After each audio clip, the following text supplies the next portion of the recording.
welcome to our little corner. Today. Mine specifically little. Yeah, it's her little corner today. We used to be the Hangout. We're our little corner now. You'll find out why later in the show when we're introducing a lot of people we interview. David Walther from NC Reboot, Jerry Cohen from Roanoke Valley Insurance. We got a sports rap from Ashton Hamlegs Bass, who, of course, does our sports show every Thursday at 7 o'clock. And our hair. Who? And our hair. Oh, and yes, he does cut my hair. Well, I'd show you, but I don't think it's indicative of the talents at the barbershop. Quick job. Who doesn't like a quick job? It's a little thin on top. That's what he's trying to say. It is. It is. I'm developing more hair other places than on my head. Like right there. Well, that. Like right there. Just go with it. Oh yeah, right here. Like right here. Nowhere else. Just there. Just there. And then. And your toes. Then you say your. I have toe knuckle hair that seems to be almost at braidable length. Well, we knew that was coming. Oh, we're gonna have to get her a bucket. Ashton, wait a minute, squeeze we need your help. No, stop. Oh my gosh. I'm gonna go sit under the table till you're ready. She hates the sound of zit popping. Just. All right, so we're gonna dig right in. So what's our first segment topic? Because so you know our format. We're running six segments, 10 minutes. We have interviews, we have product reviews, we have the sports wrap, and we have business spotlight in between. But we tackle a serious issue right at the top of every segment, and then we move on to our idiocy. There we go. Something for everybody. Which we excel at. I know I do. I wish I had Tony's hair so I could do that. God, so do I. Do it, when Tony. I cut it off, I will. Do it for it. Well, no, I don't Go ahead, want flip it for the people. They die. Come on, be a Breck girl. Come on, get him. Bravo. Our ratings just went up 1, and our rumbles went down 17. And I bet at least 3 girls are like, I need to contact him and find out what conditioner he uses. I know, it looks like I want to touch it. It's all glistening. It looks soft like a Kit Kat. We're going to turn... Ovaltine. Pantene. Oh, she has conditioner. Pantene. We're going to trade his professor name in today for Fabio. Fabio. It's not the first time I've heard that.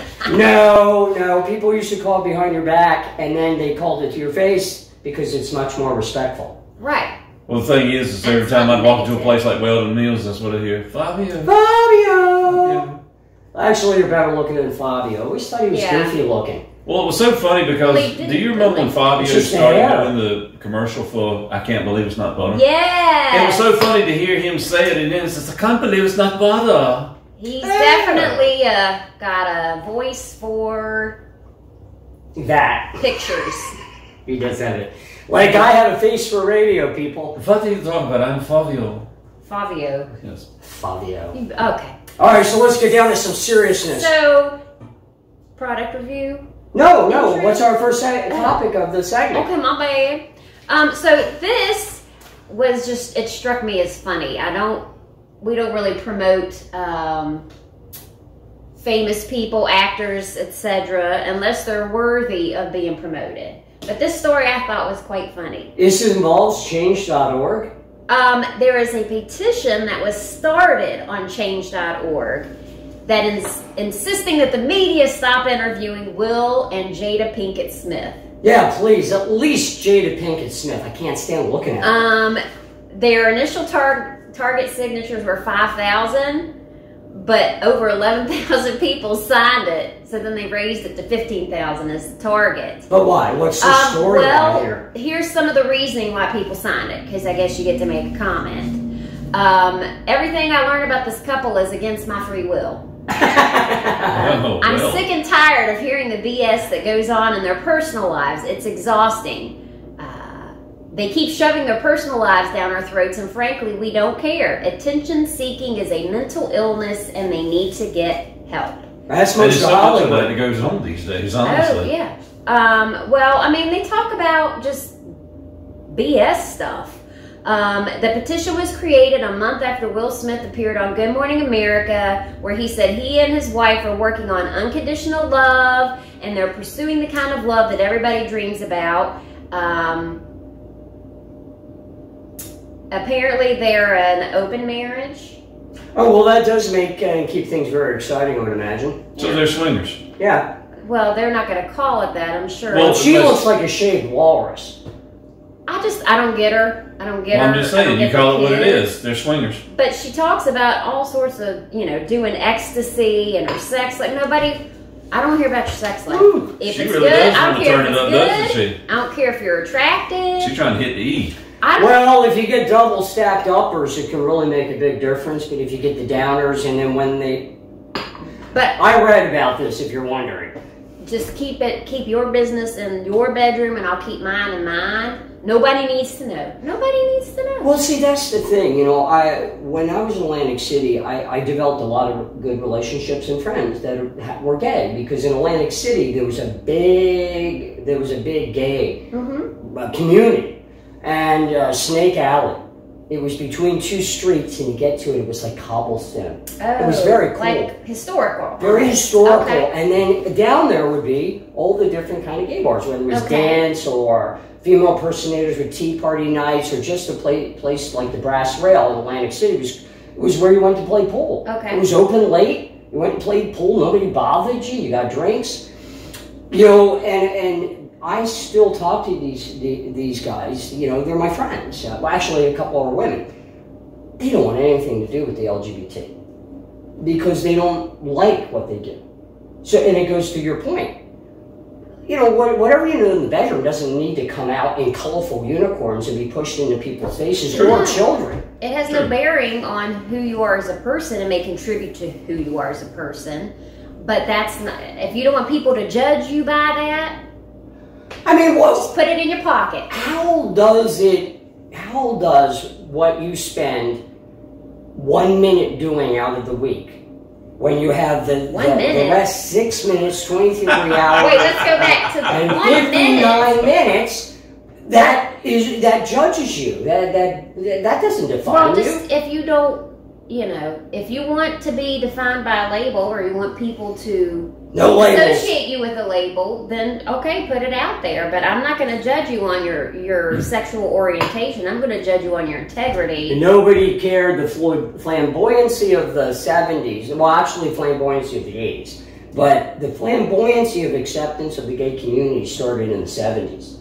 It kind of melded into the punk, into the disco. It just... Sure. It was accepted. And then when the 80s came, and Tony and I talk about it all the time, the 80s was the diving board, the platform that could have sent America forward, loving each other. Everybody embraced everything. We got along. And every culture was accepted. Their music, their flavor. And something happened in the 90s, and we went backwards. And then when the new millennium hit, oh my God, it just hit rock bottom. Well, I think, religion suppressed sexuality of all types for so long. When they were able to get over on top of it, everybody kind of went Looney Tunes with it.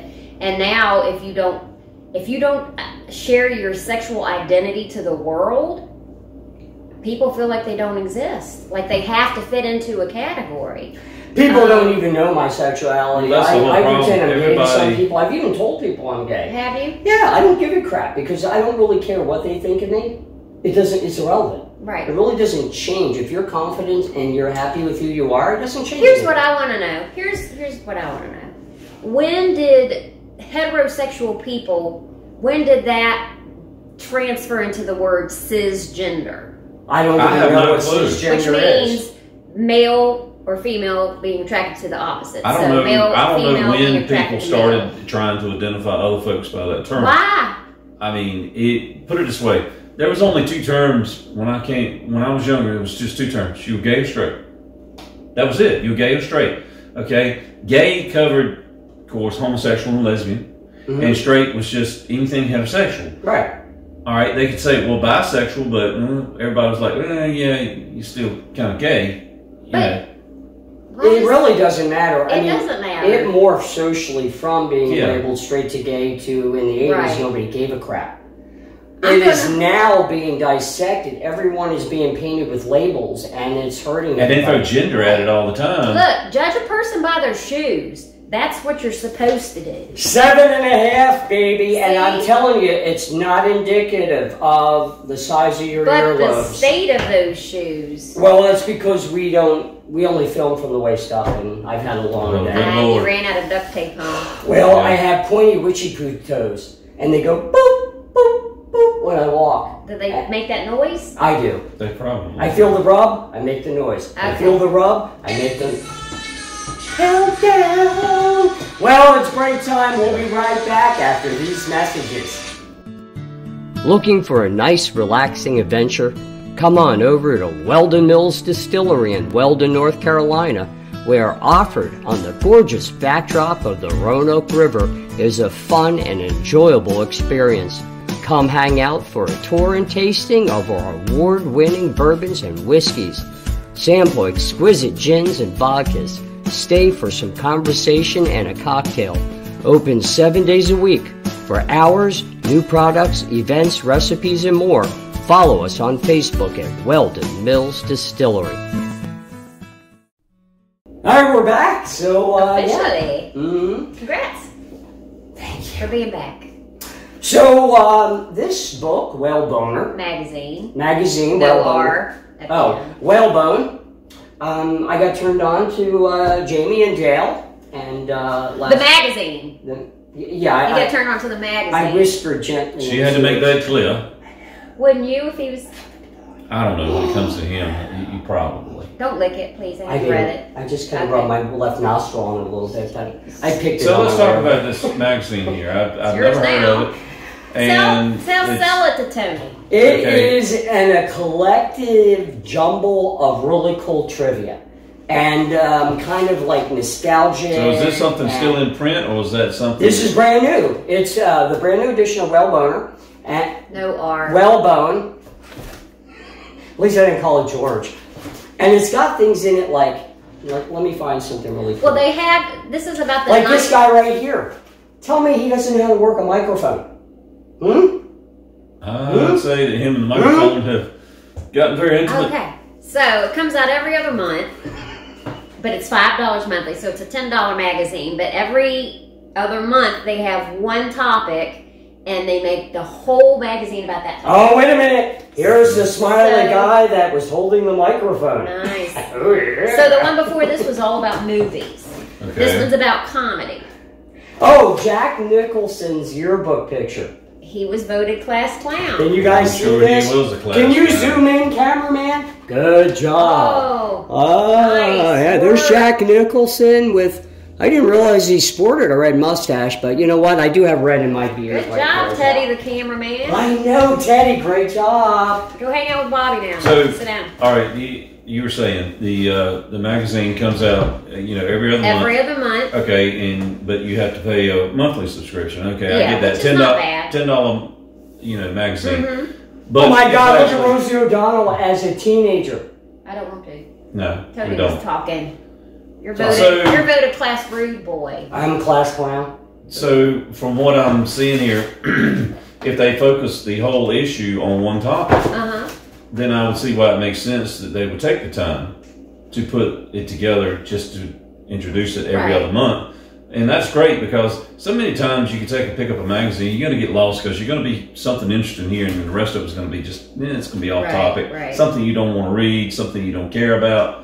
But that's cool that the whole magazine is about one topic and it might keep you interested so that you read the whole Right. thing.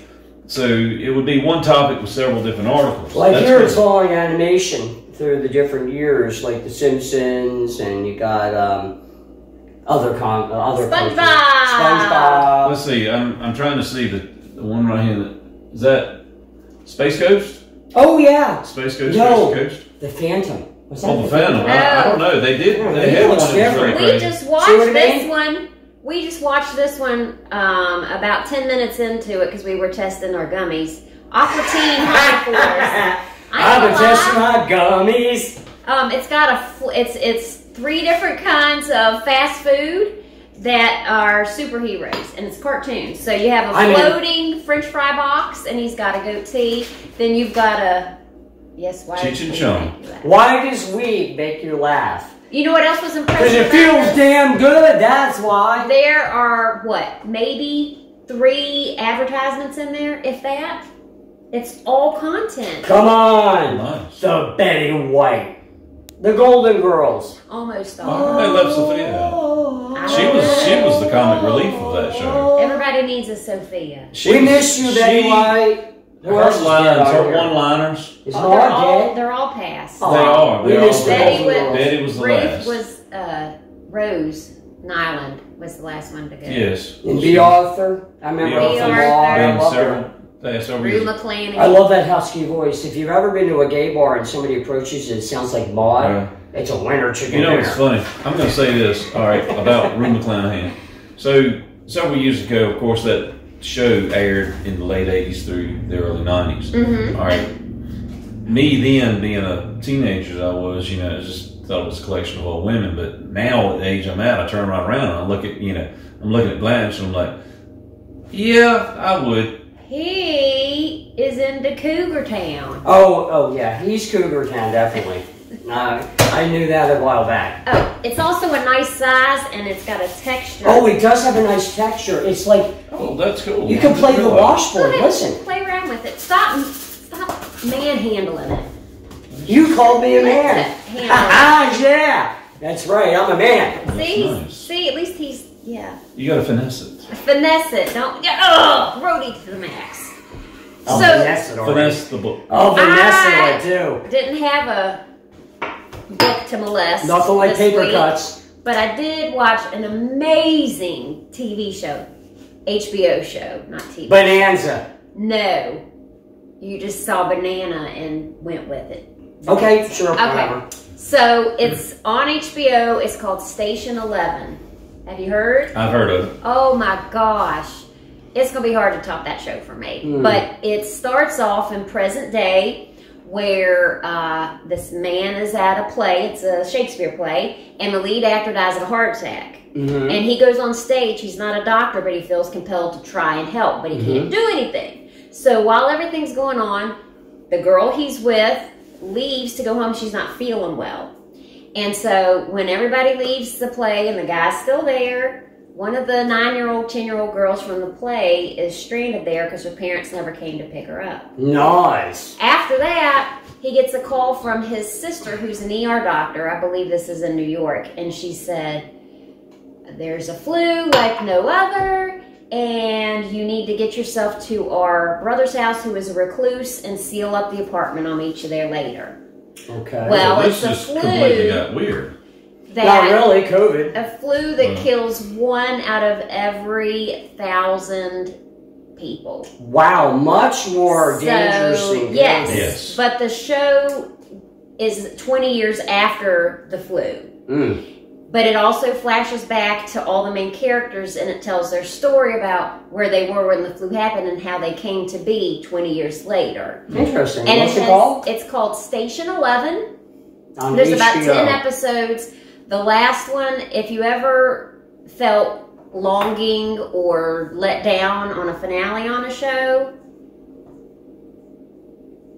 That's not Oh one. my Yeah, that's gosh. why I don't read Stephen King books. I got you. Stephen King does not know how to end a book. Okay, he just doesn't. You know who's a better Finisher? thriller writer? Who? Dean Koontz.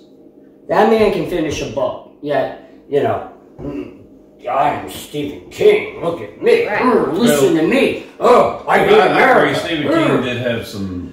He did have some issues about ending a book properly, but now some of his works I thought were really good. Now some of his really horror works, you know, I can never really get into like it. No. Just never. That was He's still weird. disturbing. The Dark Tower was a horrible now I'll book. tell you my favorite Stephen King work, Yes, please. The Green Mile. Okay. Well, you know, that Green was a Mile was off the actually- beaten path. Yeah, and it was very touching. Have you ever seen it? Yes. It was very touching because you know, of course, you know, you had the man who was he was very simple-minded. And you had Tom Spank's children. accused of the crime he didn't commit. No, because he And- was a black man in the South Mhm. in the In the 50s. no, this was Oh, during this the was- Depression. This was like during, you know, Right. the early Mm-hmm. 20th century. And so of course it was easy to blame him, you know, it was during the Depression time. And then you had this whole list of characters. You had he was the one correction officer who he wanted just to make everybody else feel his wrath. I guess he had short man syndrome. He's the bad guy. He was the bad guy. And then you had the one Weasley guy. You had the one inmate sweaty all the who time. was really, he was a horrible individual. He was the one who actually committed the crime that the black man was accused of. It's one that you wouldn't think Stephen King wrote that. True, because it's actually got too many heartwarming, touching spots in it, like when he heals the warden's wife who was suffering from cancer. But when he goes dark in that movie, he goes dark. Well, he goes dark. You know what? At the end, you know, it's touching everybody, and it's really a tearjerker. It is. Oh, it's an incredible movie, hands down. Weepy. It's just that I don't think Dean Koontz got the nod in Hollywood like Stephen King did. It's just like anything. It's luck, timing. But if you guys have the time, read Dean Koontz' The Watcher. All right. Speaking It is of a timing, great, amazing book. Is it? Yes. I've read a couple of his, but I like. Countdown. Let's bring back memories for Tim. Yes, we danced to this a Rock of Ages when you and I performed that. Well, that means it's time to go to break, but we're going to do a product review. And I need to come to Corrections Corner again, just in case I did not make it clear on the video. I did a product review from a couple of products that I purchased from Hymns and Curses Tattoo and Provisions. The products were not Hymns and Curses products, they're just sold there, but I think I kept calling the facility Curses and Hymns. Hymns and Curses, Curses and Hymns, wrong. you know. No, because I was born and raised Southern Baptist. I should know the hymns always come before the curses. Do they? So, Well, there we go. yep. So I apologize if I made that incorrect name change. But it's Hymns and Curses, right? Hymns It and is. Hymns and Curses. Hymns and Curses. I highly recommend the products in there. I have not had a tattoo. Wait a minute, you already piercing. say this? We're going to product review. Okay, by Hymns and Curses. Yeah. Hey y'all, welcome to my semi-clean kitchen. That is not the name of this segment. It's just being honest with you, it's semi-clean. But it could be the name of the segment because every time we spend time together in here, it's probably just semi-clean. But I'll always do better if you come over to visit. So anyways, the whole point of this segment is recently I kind of felt convicted to step back and reevaluate some priorities in my life, especially with the world just doing this. And one of the priorities was how I spend my money, if I'm being a good steward of it. But specifically, I have felt convicted to purchase products as much as possible that are small business and made in the USA. I'm happy to report there's a lot more than you think out there that is made in the USA, so that was very encouraging. But I thought, why not sample some products and let you know how I feel about them, so maybe that might be a guideline for you or some guidance with you in purchasing USA and small business products. So I hope you don't think, we're gonna have to edit that, sorry. So anyways, I'm gonna start all over again, sorry.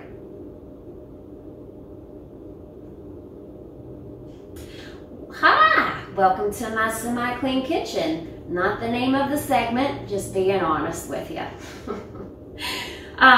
Recently, I felt the need to kind of step back a little bit and reevaluate some priorities in my life. And specifically, I was kind of convicted about finances, where my money goes, what I spend it on, that type of thing. And I have really felt a pull towards being a little more mindful and supportive of buying products made in the USA and from small business.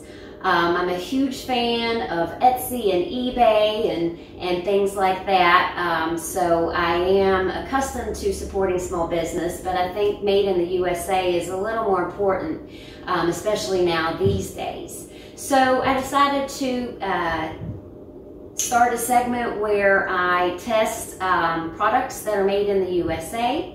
And thankfully there are a lot out there, so it's going to be some fun times.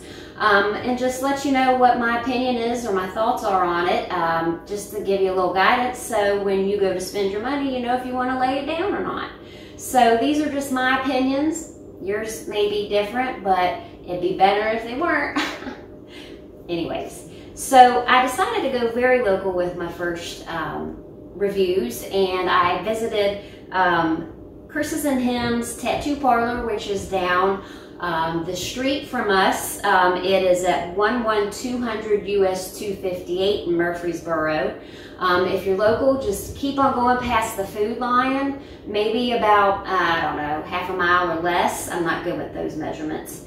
But it'll eventually be down on your left before you get to the big stoplight at the bypass. So the manager of that parlor is named Shane DeRuise, or Shane DeRuise, D-E-R-U-I-S-E. Like a dummy, I did not ask him how to pronounce it, so I do apologize to you, Shane. But he will respond to just Shane, and he's a real nice guy to talk to, easy and laid back. So go check out the parlor and the provision store.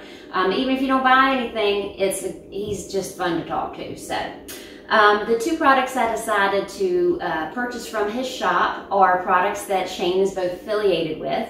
One is a soap from the Noble Woodsman, that is his brand. The other is a candle from Willamette Valley Candle Company. It's based out of Colorado, but it is Shane's recipe. So I liked that I had a chance to meet somebody new and find some products that have made their way into my home and gotten very comfortable very quickly.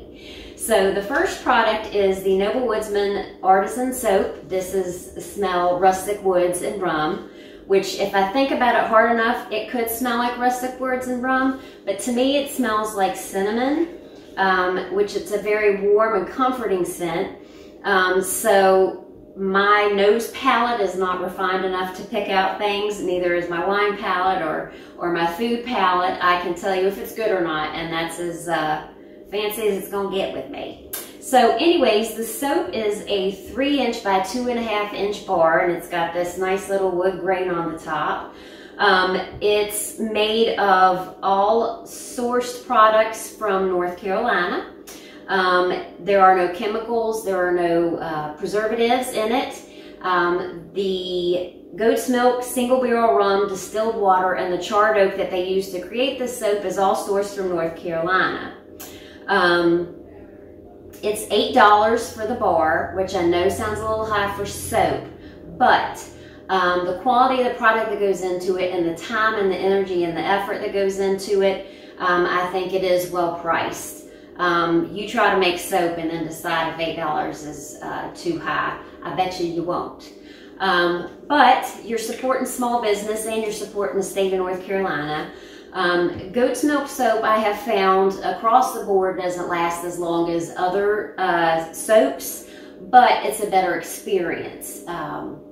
It's just a nice lather, it's creamy, it rinses off clean, but your skin doesn't feel tight, it feels very nourished. So I would definitely recommend this soap. I think there's maybe 2 or 3 other scents that are at the store. If he offers more, I'm not sure, but his website is noblewoodsman.com, and you should be able to find out through that website exactly what other scents that they offer. But this one got me, so I might just keep on buying it. The candle, again, is Willamette Valley Candle Company. It's a 100% soy wax candle that burns about 40 to 50 hours. It's in a 7-ounce jar, and the price is $20, which I was okay with because the scent is black tobacco, and it's very complimentary to my old house with lots of wood floors. But it doesn't smell perfumey, it's not heavy, it doesn't sit in your chest, you can't taste it. It's just a very subtle, warming, you feel wrapped up in it.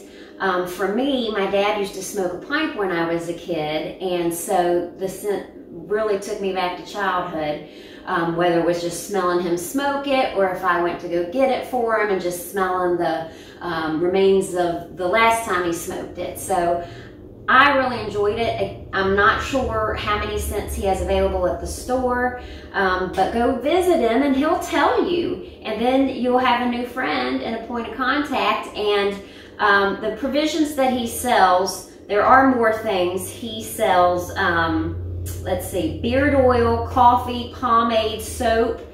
Those are all made in Murfreesboro, but he also does woodworking. There were axes in there, there were wooden spoons, so there's something for everybody. Stickers, they had stickers. He had a sticker of Jesus that I almost bought, but I got too chatty and forgot to pick it up. So,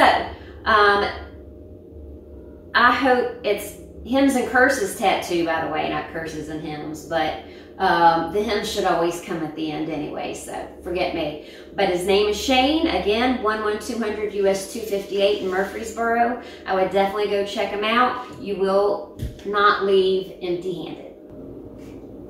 All right, so welcome back. Great product review, by the way. Thank you, thank you. Oh, let me just add real quick to that. I ended up moving the soap to my shower, and it's got a nice grit to it. You like a soap that exfoliates? I love a gritty, yes. That's pumice, great. Is it kind of like pumice or something? We use that like exfoliant, pumice, like in the shower. but I think what it is the barrels, the charred barrels that they put in. Oh, they're making bourbon. No, they're making soap with charred barrels. Bourbon soap. But I don't know if that's the residue that's left after barrel, but if you like a super good exfoliating soap, I do. Nice. yeah. I like one that's slippery and feels like salmon. Hey, It's not I've got a slippery. facial scrub that's got walnut chips.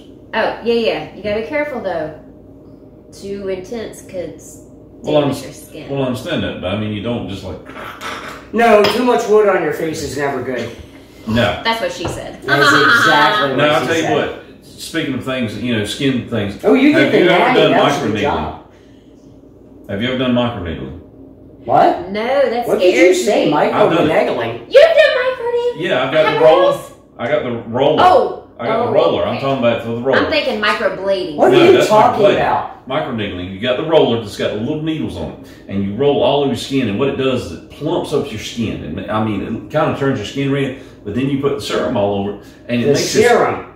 it makes your skin very soft, and it like makes you look. It does actually make a difference. Tony, you should do a whole series about How you look young as you get old. I've never done that. Some guys are not afraid to try skincare products. No, I'm not afraid. I'll rub Do you wear anything on my sunscreen face. every day?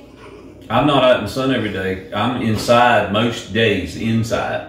So I really don't put on sunscreen because I'm inside of a 36,000 square foot facility all day long. I'm so outside I don't get 4 or to 5 see the hours sun a day. lot. I don't use now, sunscreen. I do put it on. I can tell. I do put on sunscreen Thanks. when I'm out in the summertime, like recreation. One insult a show. I'll use it because I do burn. Even though I do like to get a base tan, I got you. I will still burn. Oh, So I gotta have come to- over to you, by the way, and start chanting for the play. I'm going to do a completely different look for this play. By the way, Tony's directing the last play of the season. Opens April 29th. That's right.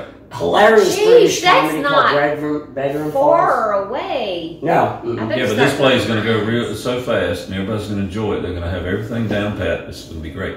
Yep, and it's going to be an interesting set because it's mostly going to be Beds. structured with lighting. Yeah, light Lighted focus takes from beds. one place to the other, and you got The you mirror. got 3 different bedrooms set up 3 different ways to indicate 3 different stations in society, really. Mhm. And so when it goes from one to the other, and then you've got a floating couple, and everybody kind of knows each other, it's really cool. Ooh. But if you really want to know more about it, then I suggest this. It's weightless. If you're in the immediate area to where you can come see it, Mhm. it opens April 29th at the Gallery Theater, Main Street of Hospital. 7:30. 30 on, I but said that matinee Irish. 2:30 on Sundays. So there's our gallery plug. So what do we got to talk about now? Well, how about inflation? Not Oh. infatuation like the 80s Inflation. song.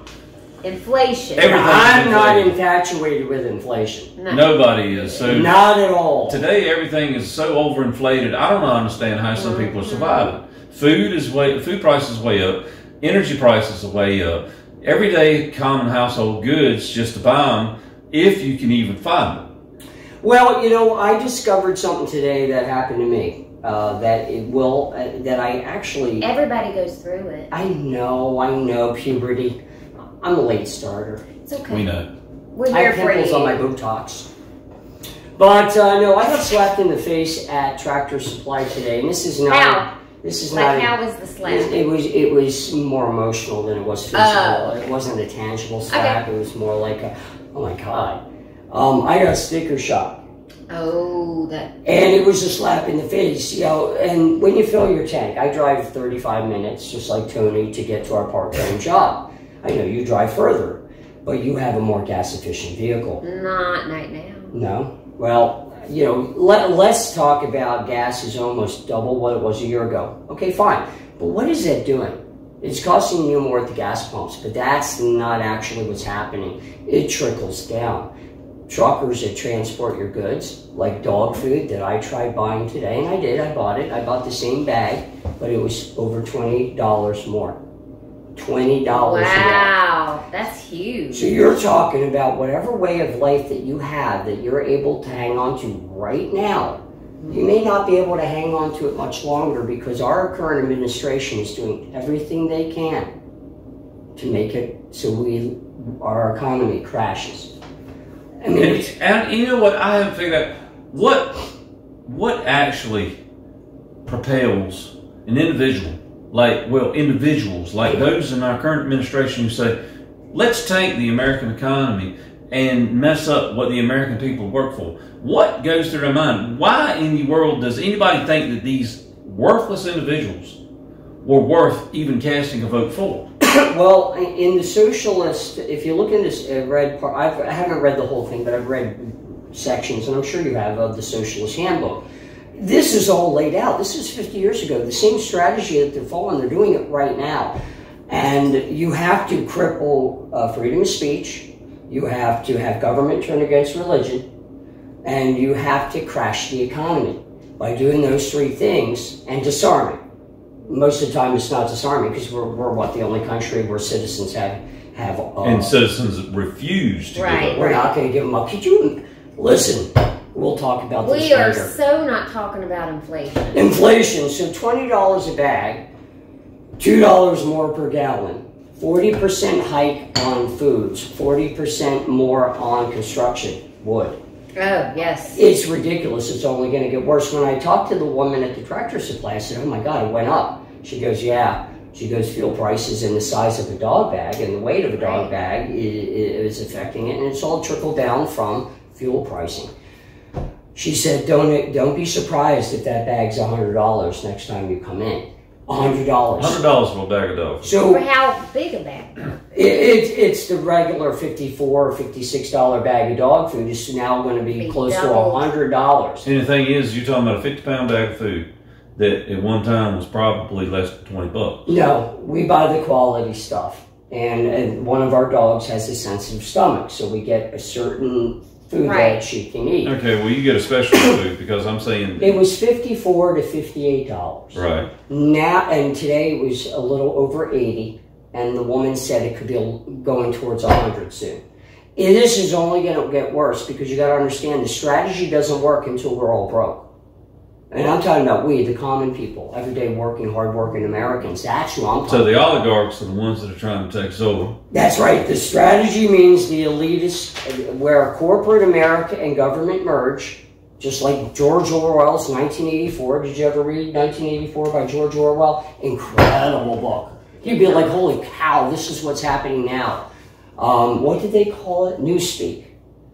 Anything and everything that would come down, they would have Newspeak reps in the book, and they would cross out everything. And you might have 300-word little story, and it's down to 50 words that you're allowed to say. I gotcha. George Orwell's 1984 is coming true right now. So right now, I mean, a lot of people can see George Orwell as a prophet. He's like Nostradamus. Yes. Absolutely. Well, this story from Reuters, am I saying that? Reuters? I guess. I never heard of it. Reuters. Okay. They talk about they're raising their prices because of rising costs for materials and labor shortages. Yeah. But then it also talks about the fact that they're raising prices because nobody's bitching about it. and because they can make more returns to shareholders. Well, they are. So it's not just supply and demand. It isn't. Let's backtrack to what the current administration did with COVID. When everyone was needed to go back to work, what they did was they fed them free money. They got them hooked on that, and they wouldn't go back to the workforce. Why, you may ask? Work for me. Think of it this way. If there's no workforce, then there's depleted industry. Right. With a depleted industry, then there's people they have to pay a lot more than they can afford for what they normally buy. And then it breaks the household.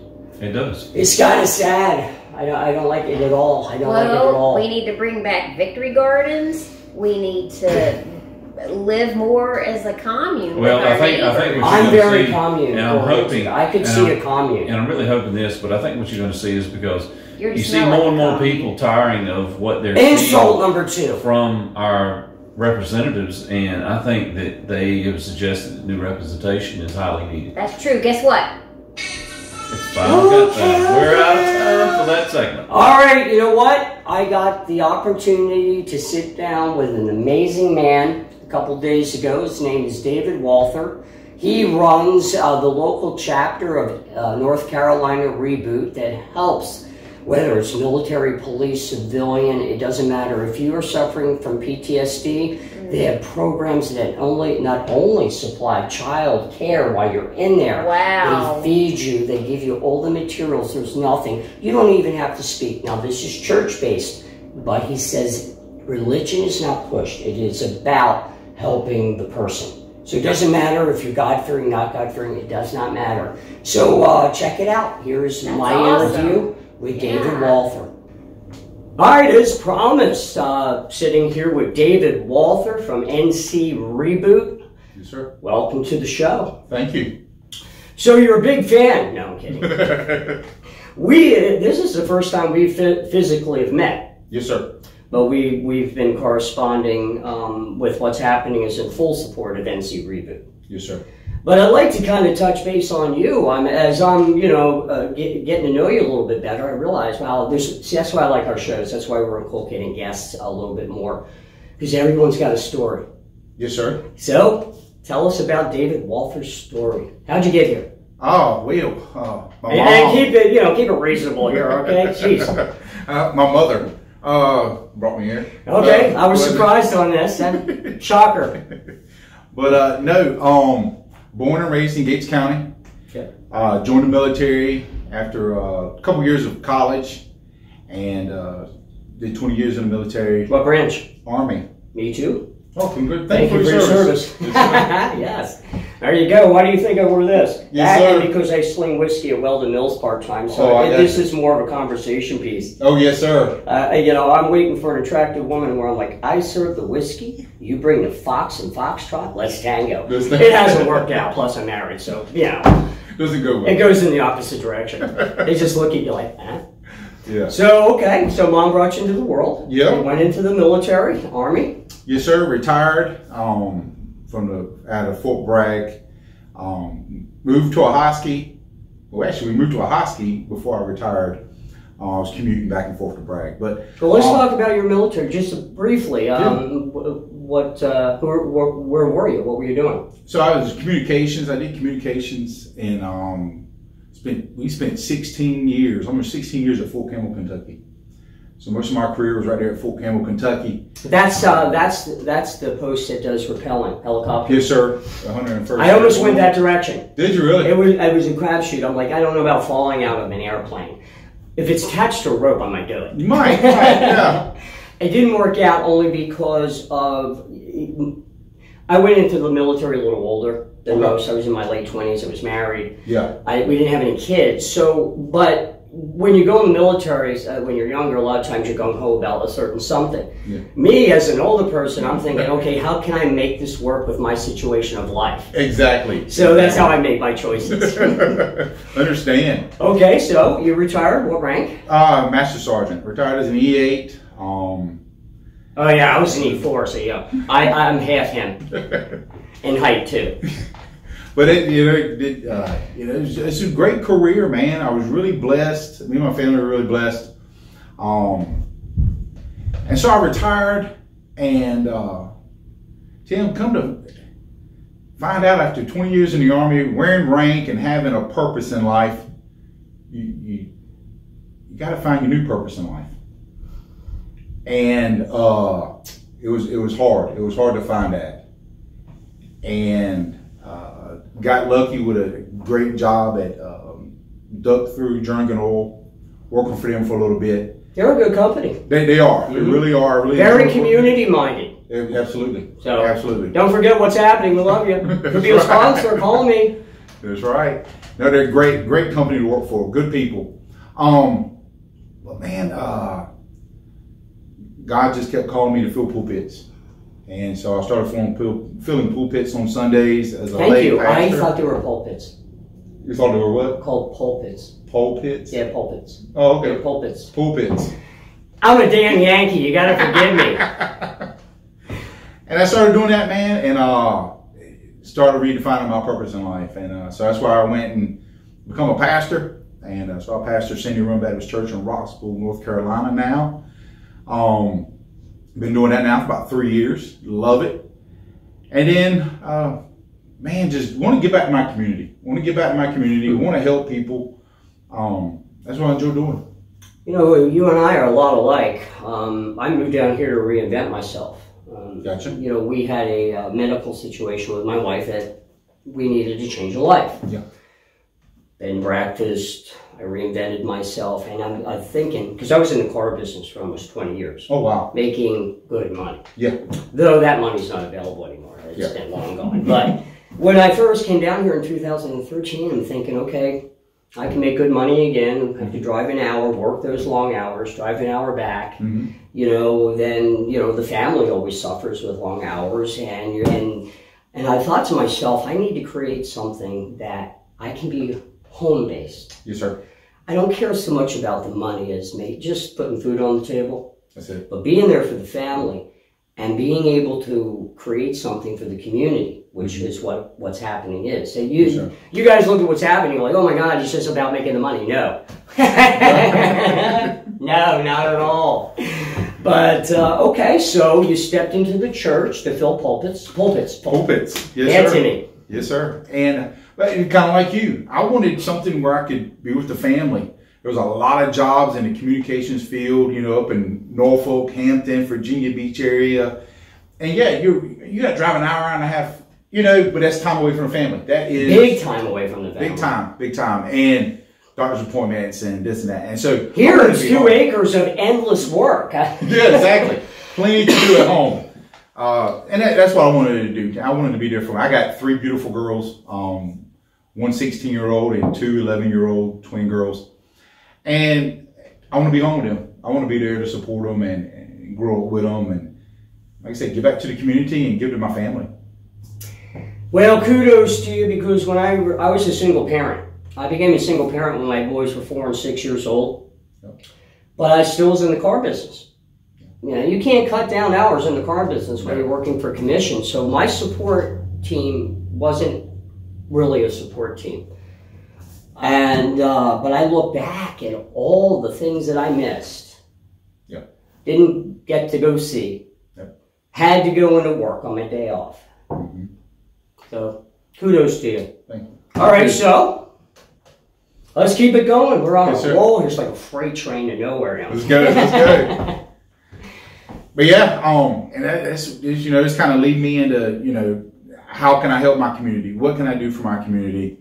What can I do for our first responders? And well, actually, I began after retirement. I wanted to give back to our young adults, and so I became a mentor with the Travis Manion Foundation. And the goal of that was to get into the school systems and educate the children in the schools on their positive character traits. It is unreal how many children do not realize that they have, how much positivity they have inside of them. Oh, without a doubt. Theater's no different. Exactly. We're mostly young people now. Yep. Young adults. And like the Glass Menagerie that's playing right now is a cast of nothing but early 20 and down. Yep. High school students, some of them. Yeah. Never been on stage before, but you can nurture and find their positive attributes, that confidence within them that they kept hidden forever. Absolutely, because they're getting beat down at school. They're getting beat down in the community. Not good enough. Can't do this. Can't do that. And so we wanted to do that. Well, then COVID hit, and the schools closed. Yeah. So did the theater. So and the bed and breakfast. Yeah. So I couldn't do that. I couldn't get into the schools to help the children and other things. And I was scrolling through Facebook one day, as I usually do, and I saw an advertisement in there for Reboot Recovery, and posted something about it. And a friend of mine from Fort Campbell, Kentucky, that I served with, actually went through the course, was going through the course while I was serving with him at Fort Campbell, and never knew it. And he came back and said that he actually led some courses, and that he is a huge supporter of what they do for not just our first responders, but also for our military veterans. And there's another course as well for people in general who suffer from trauma. Well, I call it, see, being in the military myself, but not being a career, and fortunately not being in wardering. Yes, sir. My time in. Okay. Because I know people outside the military that never served, they're like, oh, I wish I was in during wartime. No, you don't. No. Okay, no, you don't. Yeah. You remember basic. They always, no matter what was going on, they pick something that's going on in current events. Because you can't see anything when you're in basic training. Absolutely. And then they tell you we're at war. As soon as you're done, you're going to war, boy. That's right. And then they go giggle in the other room. I had some trippy drill sergeants, man. Sergeant Barton, I remember to this day. He was like a model. Oh, wow. He's like, that's right. I'm a drill sergeant. Didn't have long hair, but he did. Yeah. But he was the coolest guy ever. And I remember him.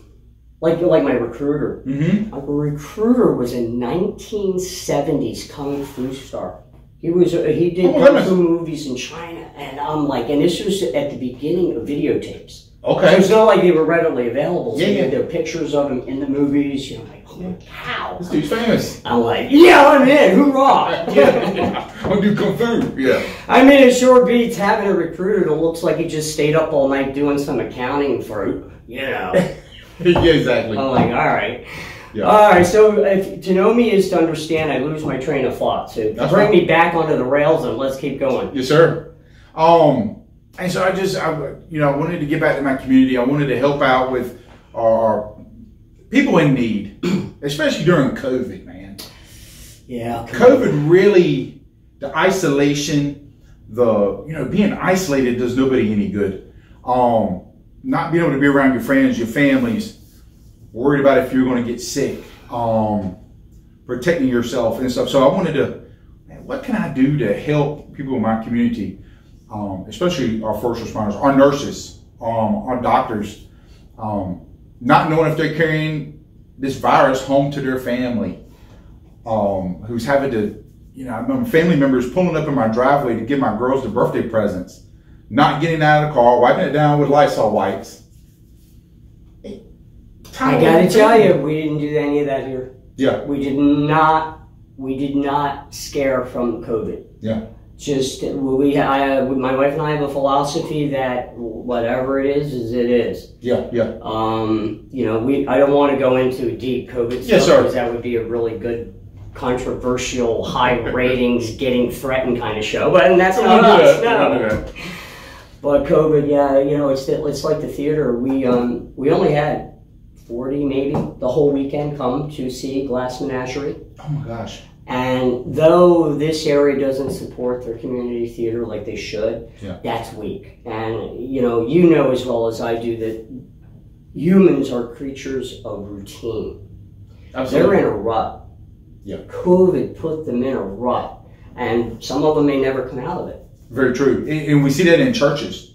We see that in churches where congregations have gotten smaller because I can watch it from home. I can watch it from home. I can do this at home, and they haven't been back to church yet. And trying to get them around to come out and be around people who they don't know can be tough. Let alone people they do know. I know. And so I know we have a little conflict at the theater. Somebody approached us about offering discounts to folks that have had vaccines, and we're like, no, we're neutral. That's personal choice. Yeah. We're going to be discriminating if we Absolutely. do that. Yeah. There's no way. Yeah. But there's a mindset out there that doesn't match everyone else, other people's mindset. Yeah. And that's a lot of friction. And that's Am I putting this politely? Because I usually don't. You were doing very well. Okay. Because I would say that's the reason why, majority of the reason why we're in the situation we're in now in the world. Absolutely. Yes, sir. All right, let's veer back onto the first state that we planned. So NC Reboot. Now, where I was going with earlier is, I call it civilian PTSD. Yes, sir. There are situations in life where you are traumatized, attacked, provoked, fire, that can do the same thing to you. I do not have military PTSD because when I was in the military, I had nothing to give it to me. Yes, sir. But I do have civilian PTSD Absolutely. because of my childhood up to almost time of going in the Army. Look, did you know, Tim, and I learned this through Reboot, I think it's 2/3 of adults have suffered some form. I'm not going anywhere. Okay. Well, I am. But, sorry. No. Heck. I felt my coffee. I'm not. 2/3 of adults have suffered some form of childhood trauma. So you're not weird. You're the majority. How dare you be so insulting? I'm weird, people. I said Don't. you're not. You know what? He's feisty. I said you're not weird. You're the majority. And so a lot of trauma that doesn't come back until we're later grown adults actually stems back from our childhood. I'm sure it does. Yes, sir. I need to spend time on the couch. Just relaxing. You relax and watch a movie. Take a nap. Most counselors are kicking me out of their office within 3 minutes. Or I leave. Yeah. So a lot of our people in this community, a lot of people in general, just suffer from civilian trauma. You don't have to be a first responder or a military personnel to experience post-traumatic stress. Post-traumatic stress is brought on, and if it's dealt with properly, can be treated. Mm-hmm. If it's not and it prolongs, then it turns into post-traumatic stress disorder. Right. And so that's what the good news is, folks, I'm okay. He's good. I don't trigger. I used to have rage. Yes, sir. I don't have the rage anymore. Good. All right, so let's talk about how can we help NC Reboot. Let's talk about what the program does. I mean, I've looked at the program and what you offer people for free. Yes, sir. It's crazy. Free. 100% free. Guys, it is our Reboot program. Reboot started out in Clarksville, Tennessee, in the basement of Evan and his wife's basement, and has grown now and is across the country. It's in other countries as well. Really? Okay. Yes, sir. And so, man, it's just the wanting to get it started and just go around to small communities like this and reach out to and help people. Look, it is a 12-week faith-based course. I'm a pastor. This is hosted by the West Chowan Baptist Association, but I do not preach to you. You do not have to be a Christian to come to the course. I don't force religion on you. I just simply provide you the tools needed to help you deal with the stuff you've been through. There you go, people. Don't be afraid to reach out. We all need help all the time in our lives. We reach out every day for people. Yeah, absolutely. And that's the hardest part. That's the hardest part, it really is.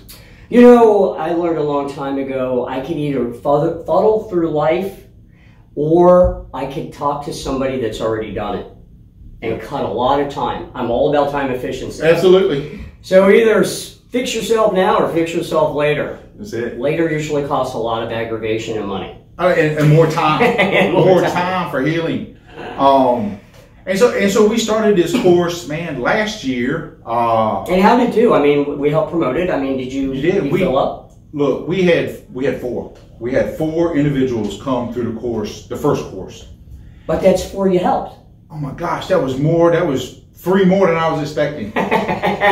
I'm serious. 4 more than I expected if it was run by me. Well, I called I had an office call with the representatives in Tennessee, and I said, guys, I got 4 that have signed up for our course, that have shown up to our course. They said, David, our first course in Tennessee, where the population is much larger, like Raleigh, he said, we had 10. He says, you're doing phenomenal to have 4. And so we did the first course. We had 4. This current course that we have now, Tim, we have about 10. Good for you. Brother, I tell you what, and 3 out of the 4 that attended the first course are helping out with this course. They're there every Thursday night. We're eating dinner together. We're going through the study together.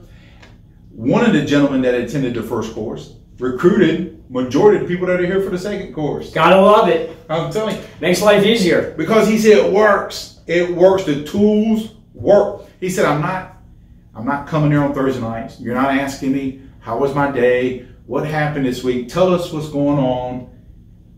You can come to the course for 12 weeks and not say a word.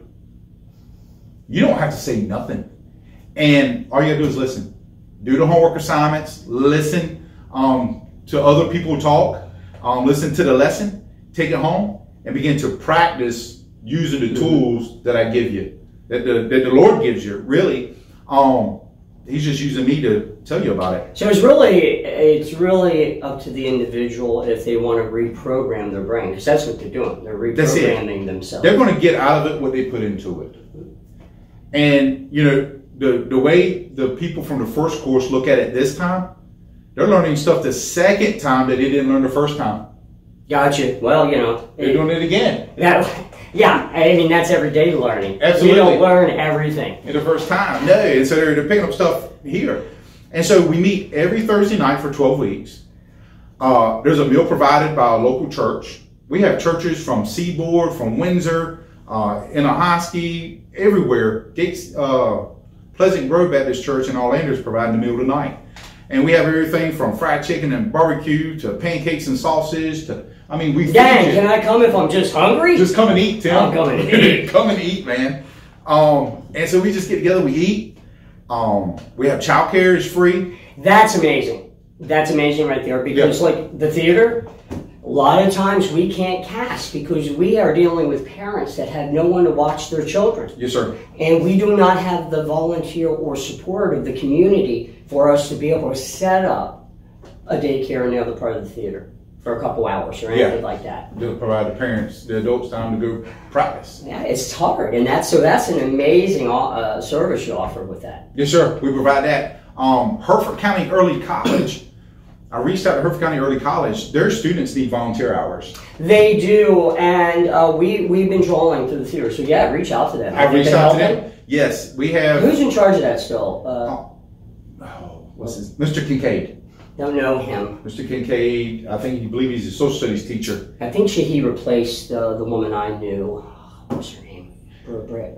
Forget it. I'm bad with names. Miss Britt. That's it, Miss Britt. Principal. So I contacted Miss Britt, and I said, I know Mr. Kincaid's in charge of this. And Miss Britt's still there? She's still there. She's the principal. Miss Britt? You're nice. Appreciate your help. Mm-hmm. But they show up every Thursday night, Tim. They eat. We feed the students. And then they take the kids, the school-age children, and take them into a classroom, free Wi-Fi, and they tutor the children while the parents are in class. So you can come eat. We can watch your children. We can help them with their homework. I feel night sweats coming on.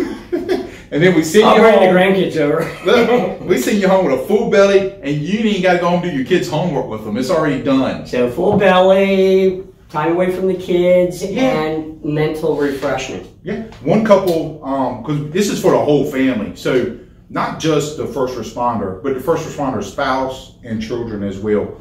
I had one first responder and his spouse came, and he said it was their date night. They looked forward to coming every Thursday night because that was their date night. And so there's nothing wrong with that. That's awesome. Not at all. Mm-hmm. And so that was their time together.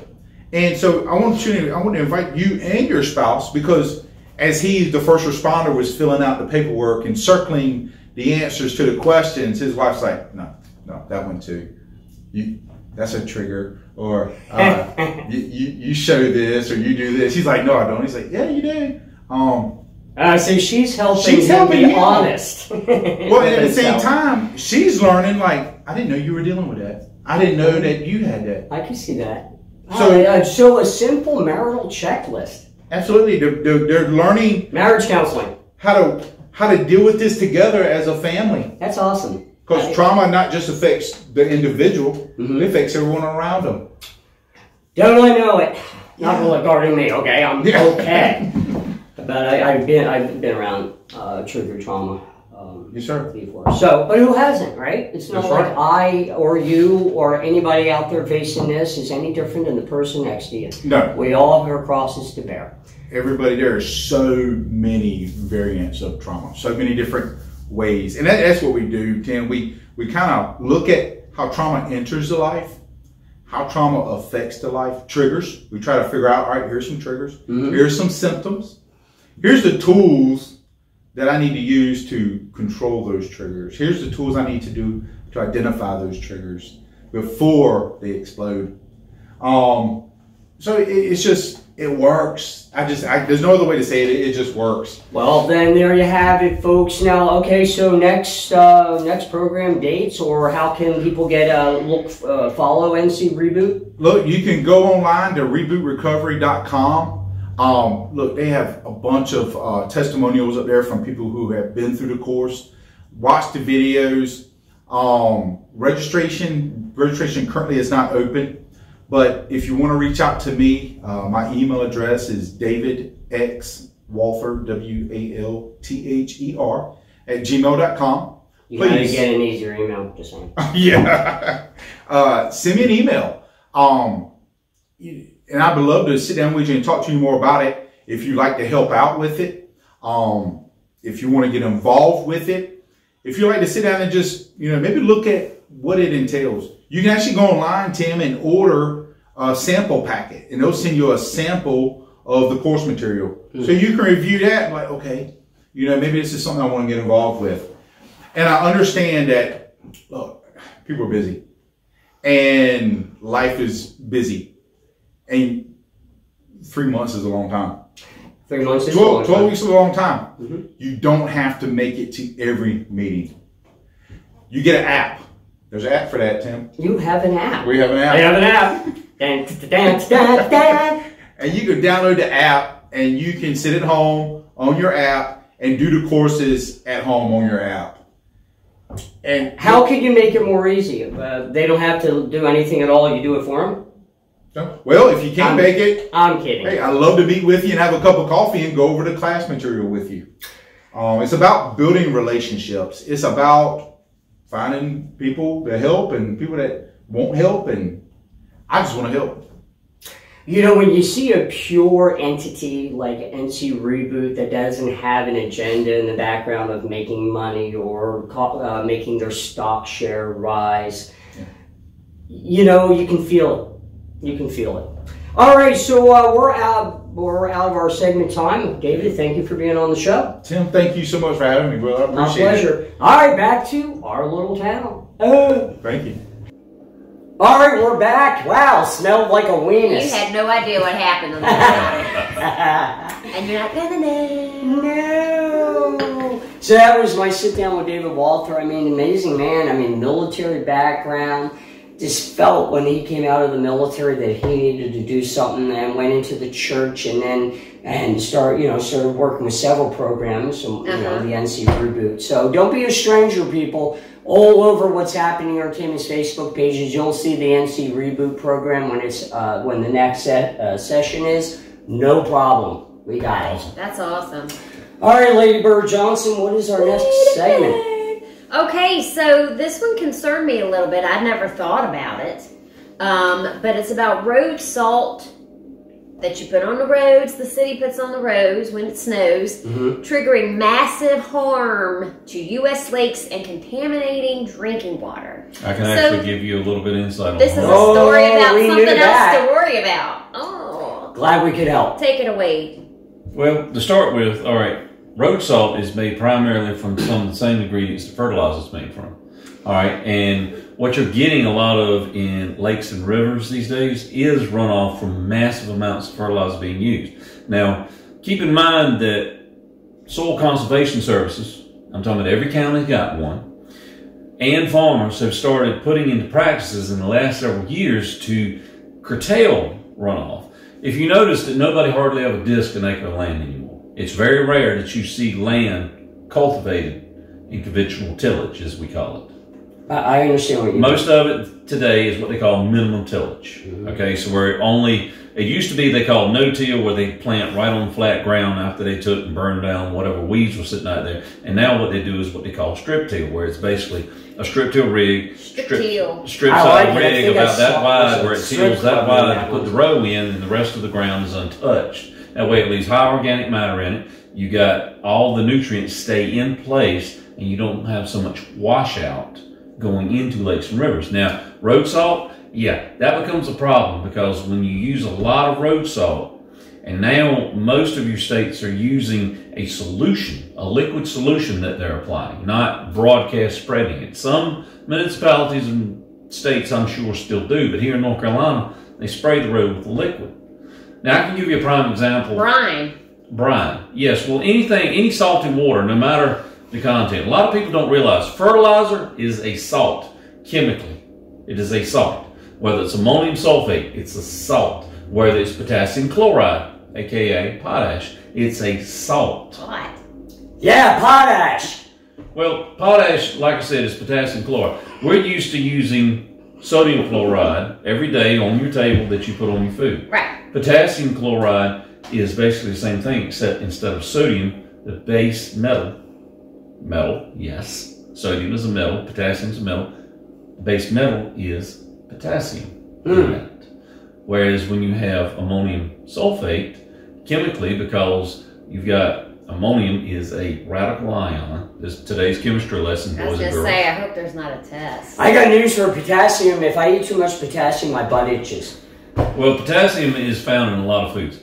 But I'm going to give you a prime example of where salt, whether it was either runoff from fertilizer or runoff from roads, ruined an ecosystem. White Lake, North Carolina. The lake used to be crystal clear as water. Okay, and now the lake is pretty much green because all the development around it, people used a lot of fertilizer to keep the lawns green. And then they went in there and drained out a natural ecosystem on one side of that lake, was a swamp. They decided to drain it out. They didn't want it. And then across the road from that was a massive blueberry farm that when they started putting more fertilizer out, that leached through that sand and went into that lake. Wow. It can happen anywhere. And it's in today's world with the demand for feeding populations, you're getting more and more fertilizer use to produce more yield in a lot of these varieties of plants. All right, so what would you suggest to not to the farmers, they obviously are on a different level, but to the backyard garden enthusiasts? You know, something like we are as a commune going to start. To start with, if you're gonna do a garden, we're getting a rototiller soon. If you're gonna do a garden, I'm gonna suggest that you use more compost. What about a raised bed? Can I poop out there? Raised beds are awesome because that way you can actually control. Not only can you control weed pressure out of it, right? You can also use a better quality topsoil that you can put into these. Okay, let's backtrack a little. Let's really concentrate on this because I really was thinking about an elevated platform. So if I were to plant, we were going to plant your naturals. I'm doing maybe like a 20 by 40, and it's going to be converted to a greenhouse by fall. And how deep would that box have to be? The box don't have to be very deep. 18 inches? No. Your box will be just fine if you were to use, say, 2 baits. How about potatoes?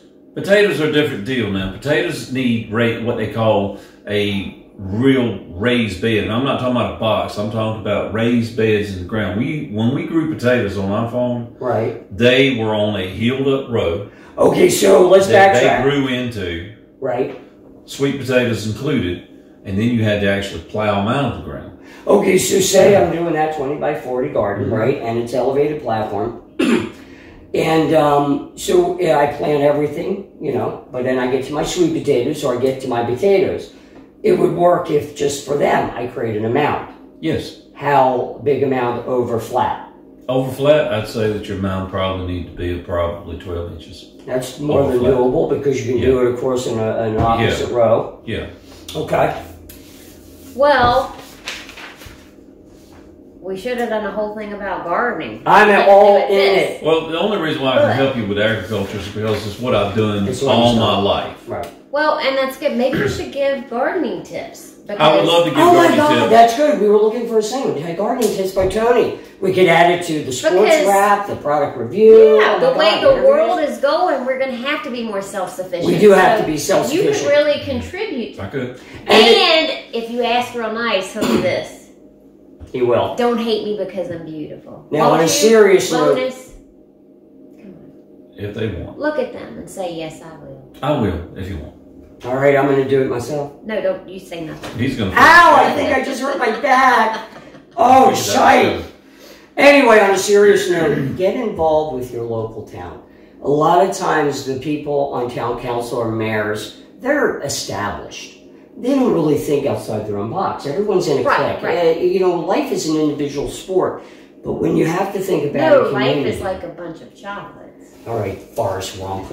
But it's important that, especially a small town, I can't cure the woes of urban America, okay? That's urban blight. You brought that on yourselves. But here in rural America, we're going to have to, our little towns have to become self-sufficient. Well, they do. We're surrounded by farms, but I still feel like we need to be. It's even more than that. We need to grow and slaughter our own animals. I mean, here's the thing. Is going to be a real problem. You can't survive just on vegetables and raw. Let me explain what's going on. See, what you've got is you got commercialized agriculture, and farmers here are going to grow what they can raise solely for profit. Right. And I'm talking about there's just a limited number of crops. All right. Number one is going to be cotton. Cotton is big. All right. Soybeans are huge. Where it used to be, I can tell you when soybeans weren't even that important here. Corn was your big guy. Now corn has made a comeback. Corn went away for a while. And when I say corn, I'm not talking about the corn you're going to eat off the cob. I'm talking about your regular number 2 corn. We actually use that kind of corn that you see in these fields out here. It's called number 2 corn. It's like a number 2 pencil. No, your staple. It's primarily for animal feed, but we use it at Weldon Mills to make bourbon. Popcorn. Popcorn is a different deal. All right. Then, of course, you've got sweet corn, and you've got so many different varieties of that because they've done so many hybrids. Corn goes in what they call hybrids. Yeah, well, let me ask you, right now they're turning for profit, but if this country shifted... These guys would be able to survive on their own. They would have to shift. They would have to shift to feed the community. Well, they wouldn't be shipping to Milwaukee. Suddenly their clients would now be their neighbors. Well, true. And they would have to feed us. Yes, they'd have to feed and they'd have to barter it off. I mean, everybody'd have to contribute if you went into a commune-style society. Which could easily happen. It could easily happen. So you're going to have people of... And I hate to say it that way because commune... Not-ism. There's no Not-ism. There's no ism involved. Well, it's not far off of it because you got this individual that's his job in the commune, this individual's job in the commune, and this job in the commune. Do you know what I heard? What? That the timer did not go off. Whoa! It's a final countdown! Alright, it's time for our first OLC, our little corner business spotlight. In case you don't know, Tim Flanagan, Jamie Lee, Tony Jenkins. We sat down, I sat down with Jerry Cohen for our first business spotlight a couple days ago. Very nice guy. He grew up in the area, knows everybody. And not me. He didn't know me, but I'm a newbie. Now, whether or not you're excited about independent insurance, we're going to be presenting different types of businesses in our business spotlight. Well, it's a dirty thing that life requires insurance. You can't get around it. But why I wanted to showcase him, because I know his crew. His crew aren't money grubbing. They're not rude. They're just friendly. They help you. They're like, you become part of the family. Right. I always love that. That's important. And because he's an independent insurance agent, like if you call a mainstream standalone insurance company, you're going to get their quote, no other. Correct. Literally an independent insurance agent like Roanoke Valley Insurance of Ahoskie, and you're going to hear it in a minute talking to Jerry, they can shop you across something like 15 different carriers to give you the best price and the right coverage. So they do the legwork. They do. And you just have to decide what you want. Eeny, meeny, miny, mo. That's the way anything anybody can help you with these days, I'll be on it. Pull up on it. Anyway, here's Jerry Cohen from Roanoke Valley Insurance. Hi, Mr. Cohen. Business Spotlight. Thank you. All right, yes, as promised, What's Happening Entertainment's Business Spotlight. Sitting here with Jerry Cohen. He operates one of the agencies under the Roanoke Valley Insurance umbrella. Roanoke Valley Insurance of the Hosky. Right, the best. The best. Yes, I do their marketing. I say they're the best. Actually, they are the best. I mean, I didn't really understand anything about insurance, just like anybody else. You just know you have to have it. So when you discover that if you call one of your mainstream standalone insurance companies as opposed to an independent agent that can shop you, you get a better deal. Right. So that's the whole premise behind why go with an independent agent. There we go. We plugged Roanoke Valley Insurance. See, this is a business spotlight. Painless. All right, so Jerry, now, are you considered an owner of that agency?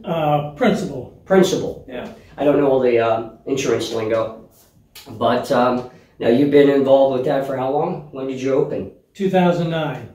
Okay. Started from scratch.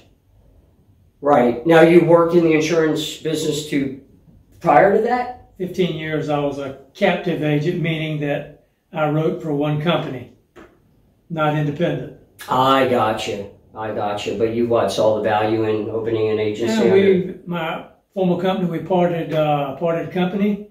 Called a friend of mine that owns part of RVIS, and I asked him, had he ever thought about opening an agency in a Hosky? He said, yeah. He said, when you want to start? I said, next week. That's funny. We did. Good for you. Good for you. And, if you've never been in the office is relaxed, it's laid back, it's comfortable, and people that work there, I call them all my friends. I know all of them personally. So if you want to sit in front of somebody and have to talk about insurance in some fashion, do it with somebody that's nice and cares. I think I have the best ladies in the business. I'm not going to argue with you, because if I go in there, they'll beat me up. Yeah, that's right. So shout out to Cindy and Leanne. See, I did it for you. Yeah. But now you grew up in this area. This is your home.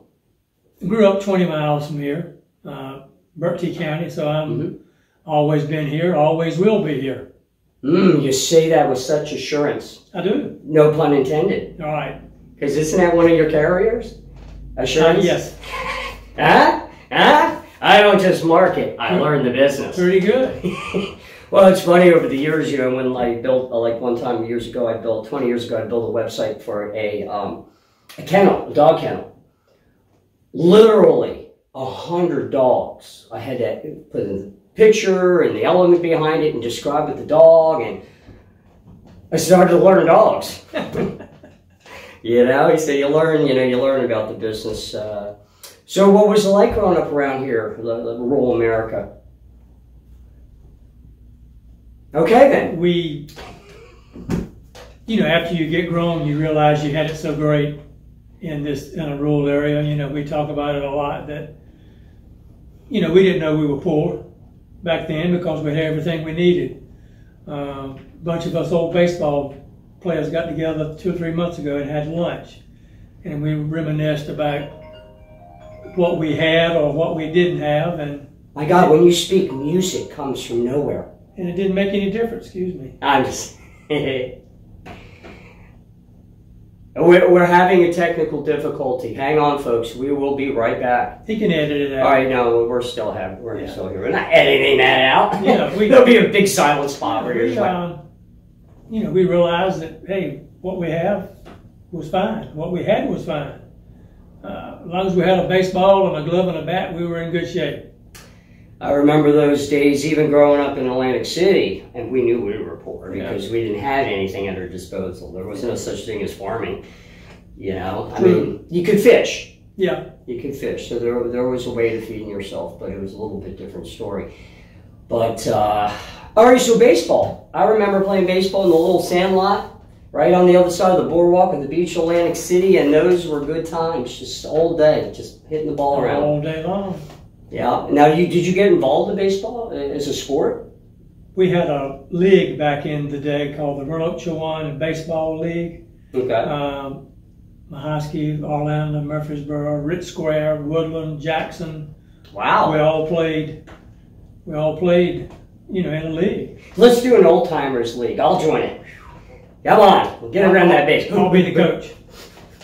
Well, we'll have to play with something that doesn't hit real far and doesn't go real fast. Yeah. And then when maybe a beach ball, because if you throw a beach ball trying to get somebody out at first, it goes so slow that by the time we walk to first, there's a good chance we'd be safe. Right, yeah. So it evens the playing field. Yeah. Get a motorized walker. Yeah. That'd be a catch. Everyone would want to be the catcher. Right. I want to sit down. I want to be the catcher. That would be me. Of course, my knees are bad. All right. So what did you do as a young man? When you graduated high school? Where did you graduate high school? Bert T. High. Bert T. High. Yeah. And what was your goals and dreams as a young man? I can tell you mine.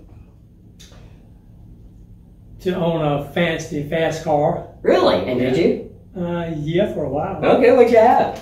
Super Sport Nova. 69. 69, yes. That was the year. Then I got married and had to trade it in and get one with air conditioning. So, don't I know it? I had a 1971 Gran Torino GT like Starsky and Hutch had, and I had a 1970 Mustang Mach 1 with the 351 Cleveland, not the Windsor, and I had to sell both of them. So is life. If we had them now, they're probably worth $100,000 or more. Easily. You look at it, when we took them for granted, but when, people that were snapping these up because they could afford $1,600 or $2,000, yeah. Now they're millionaires. Yeah. Crazy stuff in the world. So what major differences have you seen over the years in your home area? Has it relatively been untouched? Well, of course, lack of good jobs. When I was a kid growing up in Orlando, we had 3 franchised car dealerships in the little town of Orlando. 3 in Orlando. I know one was Oldsmobile. GM Products. Mm-hmm. Charles H. Jenkins in it. Went to Marsh Chevrolet. We had a Cook Motor Company, which was a Mopar dealer, and Showing Up Motors, which was a Ford dealer. Wow. That's kind of unheard of in small town America with a population of 1,500 people. I mean, GM was infamous, back in the day, starting out in small towns with their dealerships, but having 3, yeah, that was amazing. Yeah. It's funny because, where I come from, coming down to a whole different new type of life, and everything is different, and in a good way. In a good way. I don't miss New Jersey at all. Maybe the beach a little bit. But when you start looking at things and you're like, I miss what I never had. If that makes any sense. Sure, it does. Because when I hear stories and about how Murfreesboro was, how the area was, and you're sitting and talking to you, coming from Atlantic City, my memories were staying alive and watching a city fall apart. During their ugly years, and that's why seeing dilapidated main streets bothers me. Yeah, bothers me. Because, we forgot that was the backbone of our town, of our city. That was the hub. But, I don't know. A Hosky's rough. A lot of work for a Hosky. That's why we're just trying to keep the theater alive. Right. But they got to knock down that building next to us. It's been condemned. They promised they were going to do it because what's happening is the damage to that building is running right into our building. Right. So it's got to come down. But we need a super. Anybody out there that's a really good grant writer that wants to be paid nothing, reach out. Because I know we're missing stuff that we could bring that building back to life. And thank you, by the way. Roanoke Valley Insurance of Ahoskie supports the community. Most of my clients are really just small businesses like Jerry's here. And when I reach out to somebody in the community for help for something, you always say yes. Try to, anyway. That's what being in a small community means to me is helping. It does. You know Jackie over at Wholesale Cash and Carry? Mm-hmm. She's a little slow right now. And so we're trying to paint the picture of why, not just shop local. Shop local is a term that requires dual responsibility. You want that person locally to shop in your store or for your services, but you have to provide the quality and the professionalism to earn it. But people don't understand that when they do shop local, instead of calling 1-800, they call in your office, your agency, or instead of driving an hour to a bulk store in Chesapeake, parking a mile away, walking gas time back, you go right into Wholesale Cash and Carry. And people don't realize that when they help keep a small business like that afloat, what they're doing is they're helping their community hear yes when they need help for sponsorships. These small businesses don't turn away the kids, or the community. So, so for your insurance needs, people, Roanoke Valley Insurance of Ahoskie.com. That's it. That's it. And if you wonder who we can shop you against, just click on the Navy button that says companies that we represent, and you can see the shopping power that a local independent agent can offer you. How am I doing? Doing great. I may hire you. I already have. You have hired me. He's a client. Now, don't think our business spotlight's just going to be my clients. Because we're still structuring this as we go. Now, is there anything, Jerry, you'd like to say? Anything going on? You want a message you want to get out there? Is there a community event that you want to talk about? Just wanted to remind people to go to the Gallery Theater this weekend and watch The Glass Menagerie. That is 100% correct, yes. Now, mind you, when you're seeing this show, it would have already happened, but it's the thought that counts. Don't worry. My host, Jamie, did the same thing. She's like, blah, blah, blah. I'm like, you realize that this is where we pre-record this. You can't live this. How would I get guests on? True. You got deluged in Ahoskie, and we'd be having dead air, Oh, well.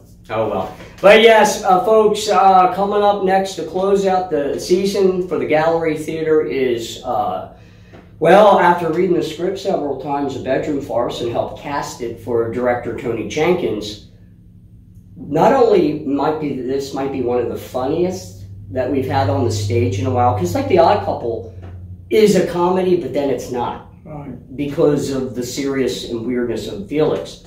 Bedroom Farce is just a ride of marriage idiocy. And we put together probably one of the best casts we've had in a long time, and we got new blood. That's always Eyes of Emmeline. Yes. Yeah, Amanda King and Josh King are both in the play. Nice. And we have Tony Carrera, who's coming back. He works over there at Vidant Hospital, and he's back on the board with us as well. We got our host Jamie and her boyfriend Dale. They're in it. And then Deborah Stanley, who is a stage veteran. You probably remember her from Steel Magnolias. She was amazing. Yeah, she was. Lori Harders, of course. She's in it. So we have an outstanding cast. Did I miss anybody? I'm in it. I'm married to Lori Harders for the play. My wife's name is Jan, the middle sister. Yeah. But not Brady. Doesn't really say her last name. I don't know my last name. Isn't that weird when you have a character without a last name? Yeah. Anyway, but you got to fill the seats, folks, okay? We work hard. We put on amazing productions. And when we look out and we don't see people there, people that we expect there, we expect people from the town, from the chamber, from the local churches. We're there for you. You need to be there for us. Come on, let's get the butts in the seat. Jerry, thank you for being on, my friend. Thank you, Tim. You're welcome. Enjoyed it. All right, back to our little corner. Roanoke Valley Insurance of Ahoskie is your one-stop for all your insurance needs. Being an independent insurance agent means we can shop across a broad spectrum of carriers to find the right insurance at the right price. Roanoke Valley Insurance of Ahoskie takes pride in our customer service, where we treat you as we would want to be treated. We also take COVID-19 precautions very seriously and provide an easy yet safe environment. For all your insurance needs, remember Roanoke Valley Insurance of Ahoskie. Check us out on Facebook or online at RoanokeValleyInsuranceAhoskie.com. You're going to be part of it. All right, welcome back. So I enjoyed sitting down with Jerry. Jerry, thank you for being on the show. David, thank you for being on the show. He knows his stuff. He does. He knows his stuff. He does. And stay tuned because we got some more BS we're going to talk about. And we got sports rap coming up by Ashton Hamlegs Band. How did he tell you how he got that name? No, I'm afraid to ask. I would be too. I know, Hamlegs. There's always a story behind it. I mean, unless they're like shanks of ham, so maybe he's got thick.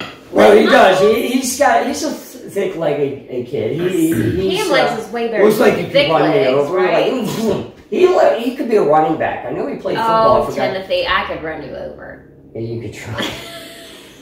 People are very amazed at my strength. So what's the topic for this one? Well, it's not necessarily a topic. Huh. I just thought you might want to know, today is National Read Across America Day. Today or when the show is going to air?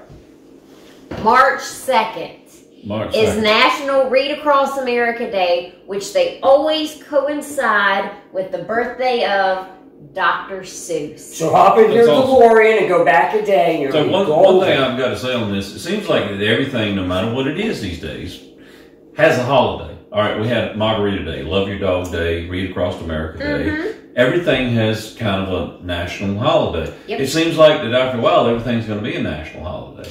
Sure. Do you guys mind if I do a small rant? Sure. Well, it's going to end in a good way. Not that, but let it fly. I'll follow up. Let's go. Go ahead, Andy Rooney. All right, so February was Black History Month. Yes. No problem.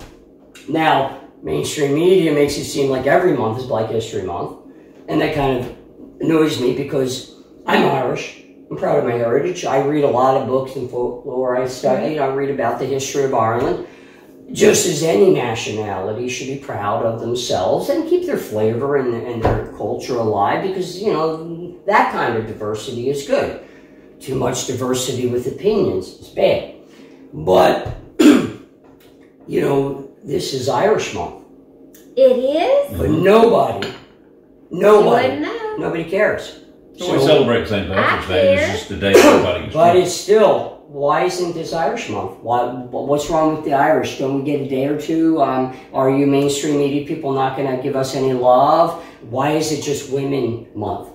Why does women get a whole month and the Irish are crap? And women get a whole month? Yeah, because that is now the viral thing. It's women empowerment. Yeah, okay, they're bringing in males competing in women's sports and destroying women's hopes and dreams all over this country. But what am I to say?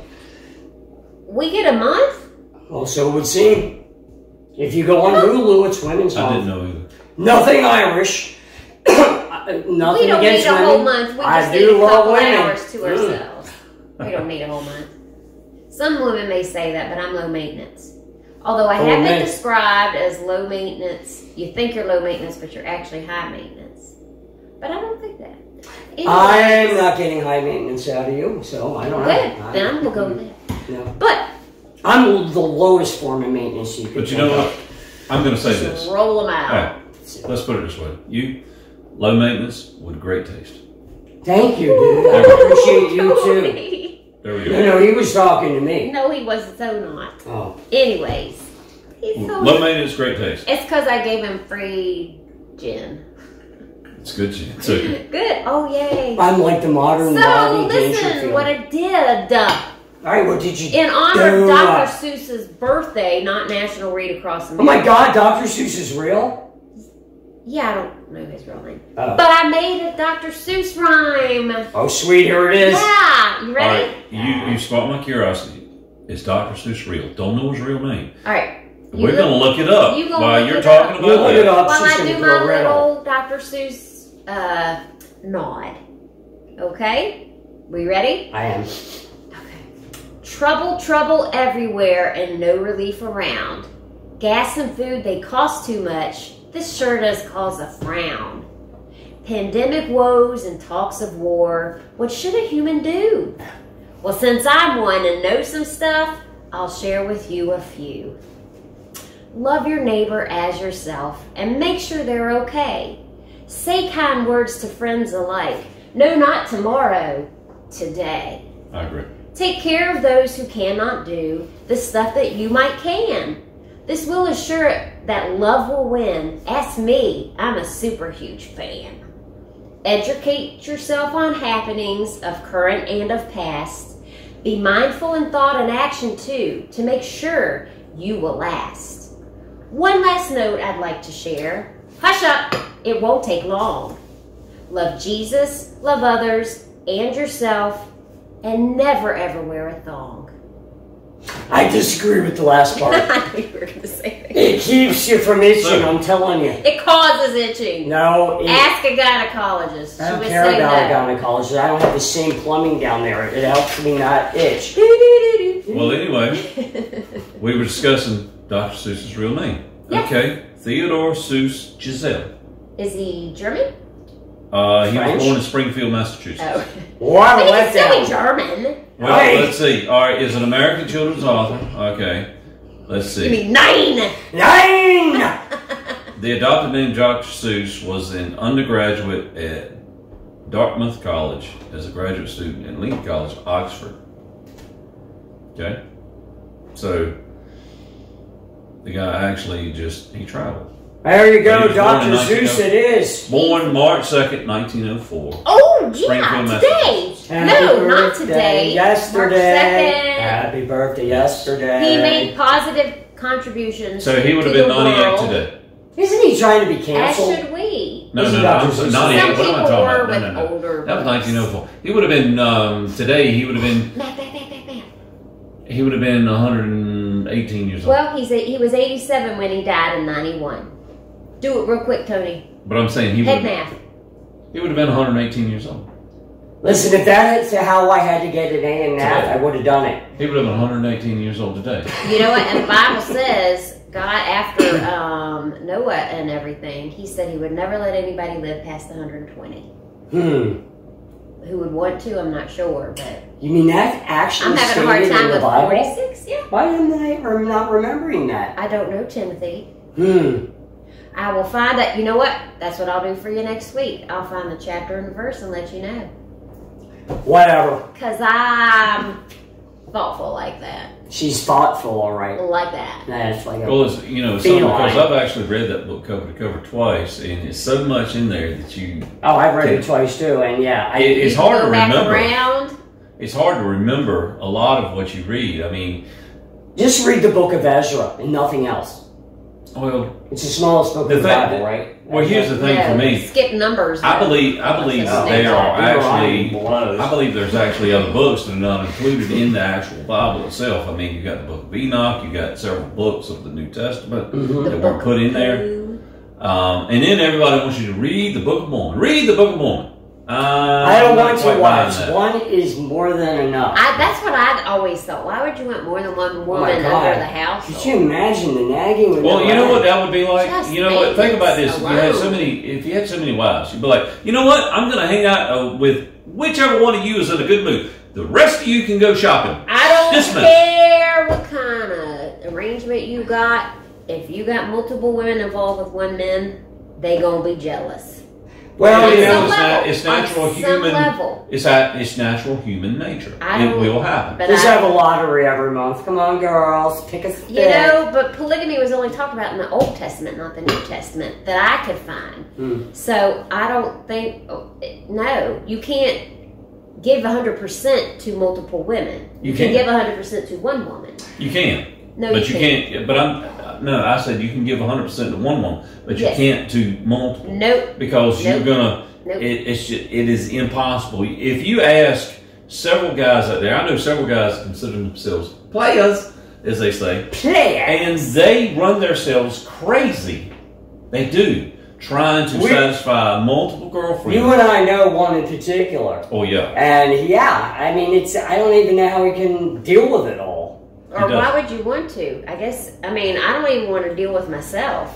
I can't imagine wanting to deal with multiple partners. That's That's It's exhausting. crazy. It's exhausting sounding. And then you call the one Sally, and it's Ruth, and then Ruth gets mad and yells at, Mary, and you're like, come on. Yeah. And then they Make sure people have modern names. And then they start talking behind your back, and all of a sudden you're in trouble. That's that's right. a problem. The secret is not giving a crap. And Timothy is so good at that. Mhm. He's going to do a segment about Not giving no a crap. I could do a Yep. whole show. It could be as weekly as no countdown. Anyway, I really into that. Well, I'm going to keep that.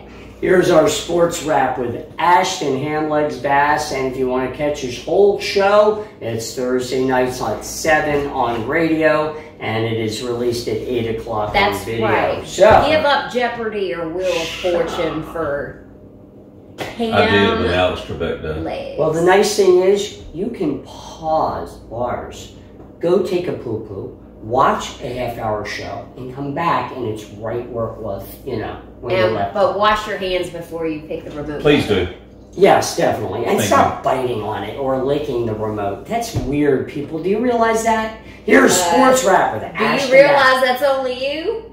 He wasn't talking about me. Well, you don't want to brought it up. Yeah, Robert doesn't. Oh. I can't get him to break it. He's like the cat with the elastic bags when we come back from the food store. Licks it until it pukes. I had a family member that used to bite the remote control on the Nintendo when the move he made didn't do proper. And So he'd he'd get growl angry. and bite it? So he'd bite I guess instead of an outward burst, he would bite the... You know, it's funny, scientifically or medically, you can sit there and think about, this is a condition of some sort. This is a condition. I love my brother. He's the... Trip Grimsley here from Tag and Mix Suspension and Liquid Skins Designs. If you're looking for some good quality dirt bike graphics for your dirt bike, go online to liquidskinsdesign.com. Liquid Skins Design Co. is the graphics department for Tag and Mix Sports. We ourselves specialize in custom bike graphics and decals. If you don't see a template online that fits your needs, there's no worries. We will design it for you, especially just for you. Any size and any color, and we ship it to anywhere around the world. We offer the hottest custom graphics for your dirt bike. Customize your dirt bike graphics online at liquidskinsdesign.com or check us out on Facebook or Instagram at liquidskinsdesignco.com.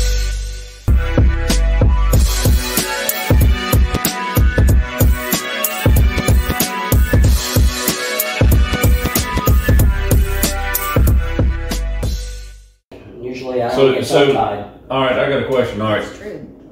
All right. Apart from the haircut, Yours? I'm talking about yours. Mine? Oh, yeah. Yes. He Does doesn't he trim your beard? Well, Ashton actually doesn't do the work. I started with Bruce. Bruce Pittman is also the But I'm talking guitar about your player for beard. shows. He does the beard. Okay, because I'm saying your beard is groomed very nicely. Yeah, no, he structures know it he so I didn't can do it. razor it. Right. No, because I'd have half a beard. You would True. probably... My brother's growing my beard. Would you let it grow long? No, I'm not into that. I used to carry a goat for a long time. So, but a beard, I like it cut like this, pretty much. It's funny because me and facial hair, I went back to having facial hair in 1999 after not having it for just a short period. All right, and that was because the ex-wife preferred the slick face. Okay. Slick face. Slick face. And you had to oil it up and everything. Well, you wouldn't believe how I it would looked slip across the when floor. And I was married to the ex-wife. I had short hair, no facial hair. I wore polo shirts, which this is a work shirt, this button-up collar, but polo shirts and It just happens to be a polo. Yeah, you know. Well, you know what? It's a uniform. Yeah, true. Now, I finally decided, you know what? When that marriage was over, I got to be who I am. So I grew the hair out, grew facial hair, all that. The only time that I ever shaved it off in that time period was for the part of Stacey Jackson, Rock of Ages. That was it. I did go slick face for that because most rock stars don't have facial hair. So I did. And you didn't wear any underwear. I never wear underwear. I'm just saying. I noticed it on stage Is and when this that where one I thing. leave? No, we like for you to watch. I don't wear underwear. No, not me. I wear. What have I got? And you know what? You know what? I'm gonna, in defense of because of theater. Yeah, I did have underwear on because I had to change outfits. Really? So There you you had underwear on? Yes. Ah, weird. Holy shnipe. It was for the play, people. It's not like That's a what they kiss tell them. themselves. It's for the play. All right, I'm going to turn it serious, people. We're going to end this show on a rant, okay? Oh. I think it's my duty as an American to watch the president, our leaders, the people that are deciding. Wait. Can I say something? Number one, Christ, I just started. He's not a leader. So now, continue. Okay, cool. I'm with him. I'll bring it back in and make it happy and lovey at All the right. end. Don't worry. When you rant on Facebook or anywhere, or Twitter, if you're a Twitter person, or you're arguing with somebody, and you are taking your information from the perception or the word of others instead of hearing it yourself, you should really just shut your mouth. True. Because if you're not listening to what is being said, you're being told what the person said, you're being lied to. So I listened and watched the State of the Union address with Joe Biden. Oh, that was a train wreck. I had so much, I couldn't even watch the video. I couldn't watch their faces because Biden, Kamala Harris, Nancy Pelosi. Was Pelosi high? She kept chewing on her lip. I don't know what the heck she's doing. And then she got up and did some kind of weird dance for like 2 seconds and then sat back down like she was going to clap. I don't know what the hell was happening. I think they were all high, which is fine. Maybe it would work out better for America if they were high. But, you know, when I listened to Biden, I listened to him say on the presidential debate that the biggest fraud of in election history is happening. I heard him say it. I heard him say all these things he promised, and he lies, he lies, he lies. You know how we know he lies? Because I heard him say it. Well, he admitted he lied. He lies, they don't care. The funny thing is, they come right out and admit they lie. Okay, but whoever's running Biden's got to be the biggest idiot in the world, because I'll tell you why. During his State of the Union address, he's going after our Second Amendment. At the same time, our Second Amendment rights are being proved to be legit by the people in Ukraine being handed rifles to protect themselves. So yeah, we're keeping our guns. And if you come for them, you're going to meet the other end of it. Damn right. You're going to get killed. You know, he insulted America. He did not respect anybody or anything. People, if you're not paying attention, if you voted for him, please, please, please, you've got to pay attention to the other side. If you watch CNN, watch Fox. Between the two, maybe you could grab reality. But there's independent sources. Listen, watch. You have to sit and you have to listen to these people so you can make a choice whether they're real or not, lying or not. There's an agenda happening here, people. I'm telling you. Okay, there's my rant. Let's go, Brandon. Our little corner. We just present the facts. Exactly. And those are the facts, because I heard the man lie.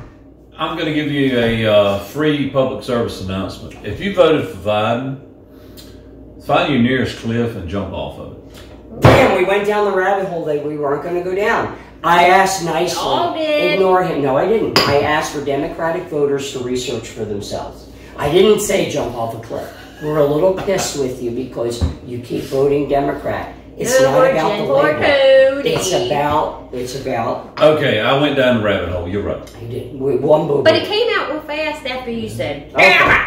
All right, so he dropped the gavel. He pounded that. You did, Judge Judy. Let's soften this up a little bit. I want to talk about strip clubs that have laws against exposed nipples. Because when you actually put the Band-Aid over the nipples... There's not Band-Aids, dude.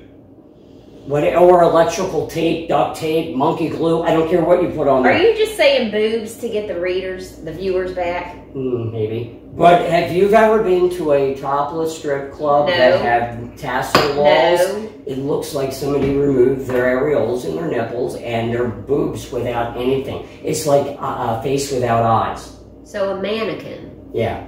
It's weird. Anyway, I'm totally against it. Okay, I am too.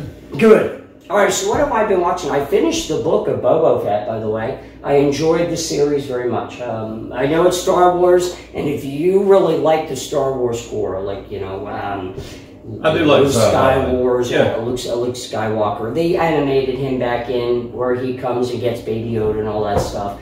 So it's brings you back to 1977, you know, and the Star Wars series, you know.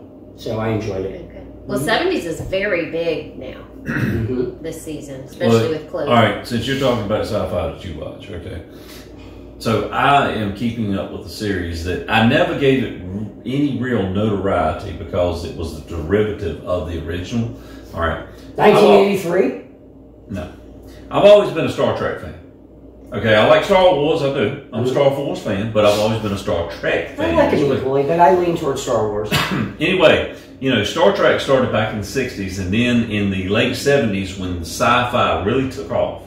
You know, you had Star Wars, you had Battlestar Galactica, Buck Rogers, you had Star Trek. Star Trek, the motion picture, was in the late 70s. And then, of course, through the 80s, you had several motion picture films, and then you had a Next Generation, so on and so on. They had about the same amount of movies Star Wars And has. then, here lately, you know, you had the new, as they call it, the Kelvin timeline with the new cast as Kirk and Spock and Uhura and whatnot.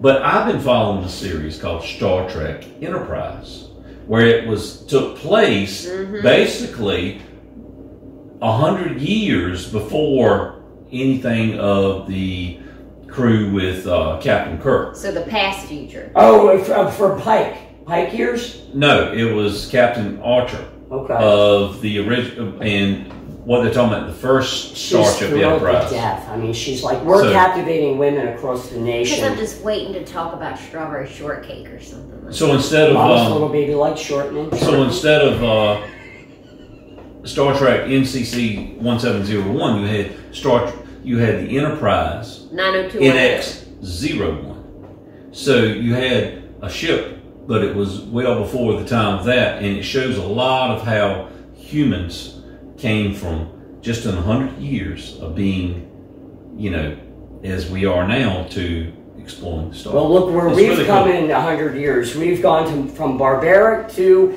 barbaric. Barbaric. We have not grown in any way, shape, or form. Technology is speeding past us, and human beings are not. Well, able the to whole keep up with problem, it. here's the whole problem with us. We've always let science just race past our hearts. We have. But we like this song, don't we? Come on, Tony. Well, we still have to say goodbye, and we'll finish our or whatever. They will. I'm out. I ain't. Or you can be quiet and just I'm gonna go watch gaze upon our the consternation. Great British Baking Show. Or it's time to go to bed and watch some murder. Some murder. She I wants fall to watch asleep to murder. Forensic We were talking Files. about barbaric. She wants to go to bed and watch murder. Yeah, but it's real murder, not Real murder. fake outer space murder. All right, I hope you enjoyed our first episode of our little corner. Me too. We will be back in a couple of weeks with all new guests and shows. Yes, we will. That's right. And don't forget, if you're watching this video, you're watching it on rumble.com, not youtube.com. We'd really appreciate it if you subscribe, because that way you can keep up to date with our music scene shows, our little corner shows, any special. We do comedy skits. We got all kinds of stuff. We do? We do, yes. Have you seen my hand operation video? No, Where they Teresa drug me said up? never go for that line. Well, His hand she's operation sadly video. mistaken. That might have been where they plugged electrodes and made his hand do funky little Oh, I get what you're shadow saying. puppets. That's what it did. They No. plugged it in while Okay. Tim was asleep. His hand was doing shadow puppets. Oh. They were having fun with him. No, what they did was they glued it to my woohoo, turned on the electric, and I was laying there unconscious with a smile on my face. And they would just laugh at it. I know. You know they do make a machine that I was mimics, trying to make this fun for everybody. Yeah. Yeah. They make a machine that mimics labor pains and they strap it to guys. Have you seen those videos? Yes. Okay, so let me ask you, just to be fair, you know, balance between the sexes. Do they have one that can make you feel getting kicked in the balls? Not that they've aired. Well, I to don't be think fair, anybody wants to feel do that. Anyway, thank you Come for say tuning goodbye. in, and we will be back at you in a couple weeks. Yay. Thanks for tuning in.